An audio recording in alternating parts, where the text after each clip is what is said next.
This morning's topic will be what Sigmund Freud called the dreams of convenience. This was part of his treatise on the interpretation of dreams, which is his first major published work. And he described what almost everyone has experienced. Again, he called it the dream of convenience. This is a dream that we have while we are sleeping, obviously, and there's an external stimulus that threatens to disrupt our sleep and awaken us, such as a telephone call or someone walks in and turns a light on. And if we obey or if we pay attention to the stimulus, it would awaken us from our sleep. But if our desire is to remain asleep, and actually Freud emphasized that dreams are the guardians of sleep. Actually, it was a wonderful way of kind of anticipating what Jesus, many, many years, decades later, would have us understand about the purpose of our living here. And I'll come back to that in a moment. But if dreams are the guardians of our sleep, then we wish to remain asleep, and we wish to continue the dream. And so what we sometimes would do is bring the external stimulus into the dream. So instead of awakening to the light being turned on, I would dream about a light being turned on. And so I bring the world into my dream, and therefore the world becomes part of my dream, and I remain asleep. Or if a telephone rings in my bedroom, rather than awaken from my sleep and pick up the phone, I dream of a telephone ringing. And then within the dream itself, I deal with the external stimulus. Either I pick it up, or it eventually stops. But again, I remain asleep. Right? Now, when we apply that idea of the dream of convenience and take it from the narrow meaning that Freud gave it and use it the way that Jesus uses it. In fact, there's one section called the basis of the dream in chapter 18, which is the only specific place where Jesus discusses at length the similarity, indeed the identity, the identification of sleeping and waking dreams, that they are identical. The only difference being when we have sleeping dreams, our eyes are closed, and our waking dreams, which really constitute the experiences in our everyday living, our eyes are open.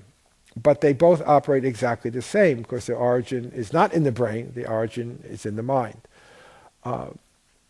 So that when we talk about dreams of convenience from the perspective of A Course in Miracles, what we are speaking of is that the sleep would be the more general sleep of separation, and our dreams are what we think of as our everyday lives, in fact, what we think of as our life.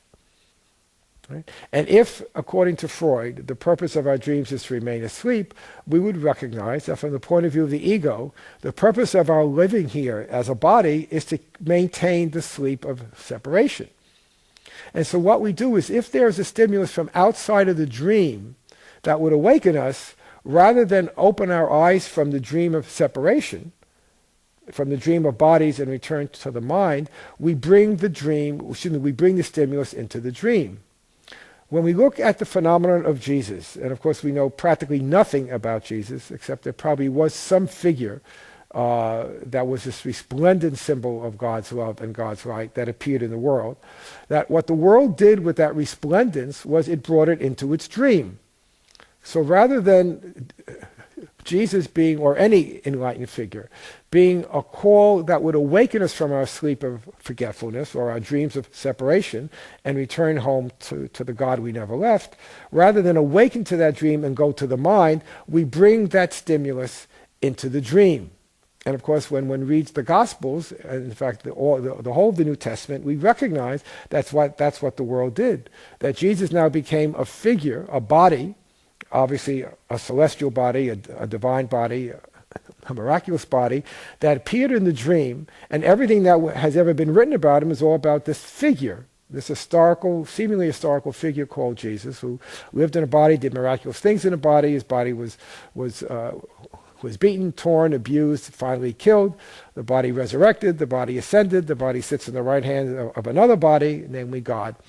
And all this now became the ego's very subtle dream of convenience, whereby rather than awakening from the dream and going to where Jesus is, we then brought Jesus into the dream, which then perpetuated our sleep.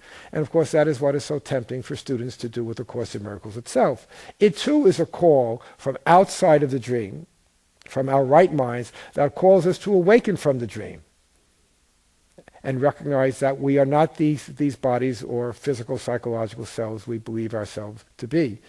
And so rather than awaken from the dream, we bring the Course into the dream, thereby reinforcing the idea that we are bodies, having Jesus seem and the Holy Spirit seem to be interacting with us here in the world, all of which keeps us safely asleep, and we never have to recognize what the true call is. So what we want to do is no longer choose to remain asleep and bring the external stimuli into the dream, but now go to where Jesus is, go to where this Course is, which is in our right minds, so that we could benefit from his teaching and eventually then awaken from our sleep and return home.